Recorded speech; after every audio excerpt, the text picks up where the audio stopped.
HBO's polarizing series Girls defined the young millennial experience in the 2010s, and it's not only still worth watching all these years later, but younger generations are connecting with it in a big way.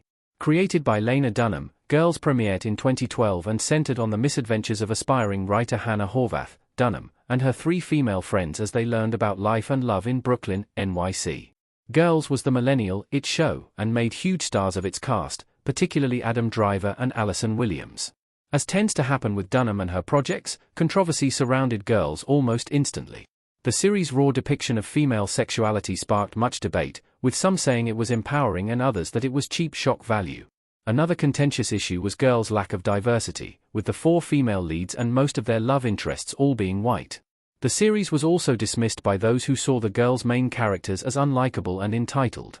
While many would like to see Girls buried in a time capsule forever, it's actually clicking with the latest crop of young adults. Gen Z is embracing Girls and everyone else should too. Nobody is at their best when they're trying to find their place in the world. It may be a Gen Z stereotype that the generation loves to make fun of millennials, but it appears that the former is certainly getting something out of Girls, the quintessential millennial series. There are Girls Watch podcasts, Gen Zers visiting filming locations in Brooklyn, and Marnie Michaels' actress Allison Williams has even commented on the Girls' resurgence. Considering how much backlash the show received when it was airing, you'd think it would have aged extra poorly in the years since it wrapped, but the opposite is true. Yes, much of the criticism is deserved, particularly the show's lack of diversity. And I admit, there are moments in Girls that are so cringy, I'm watching it through covered eyes like it's a horror movie. But ultimately, neither Hannah, her friends, nor millennials as a whole invented selfish, entitled behavior. Nobody is their best self when they're trying to figure out their messy and complicated lives out, and being in your early mid-20s is when many of us feel the most lost. Also, keep in mind, the Girls' characters have just graduated from college into a recession. Speaking for myself, when I was in my 20s, I was obsessed with Sex and the City, not just for the glamour and the fashion, but because watching Carrie Bradshaw struggle to get her life together eased the pressure for me to get mine together before I turned 30. I could be single, fabulous, and take my time figuring out who I was and who I wanted to be. Now, it looks like this millennial show is doing for Gen Z what the Gen X Sex and the City did for millennials.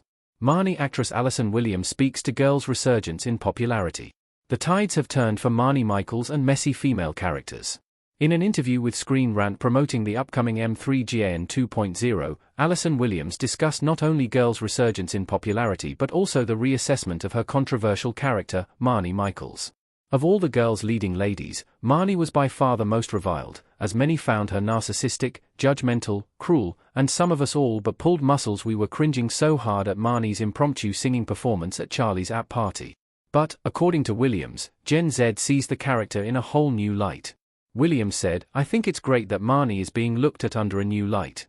For as terrible as she behaves at times, she's also the most unapologetic of her friends when it comes to putting herself out there even if she falls flat on her face. This is a woman who was brave enough to leave her husband after only a few months of marriage because she knew it wasn't working. Also, love the characters or hate them, we want shows with messy female protagonists, whether that's Hannah Horvath, Marnie Michaels, or Carrie Bradshaw.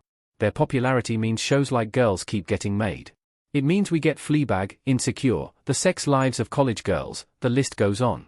It means not only accepting the fact that we're imperfect, but celebrating it, no matter your generation."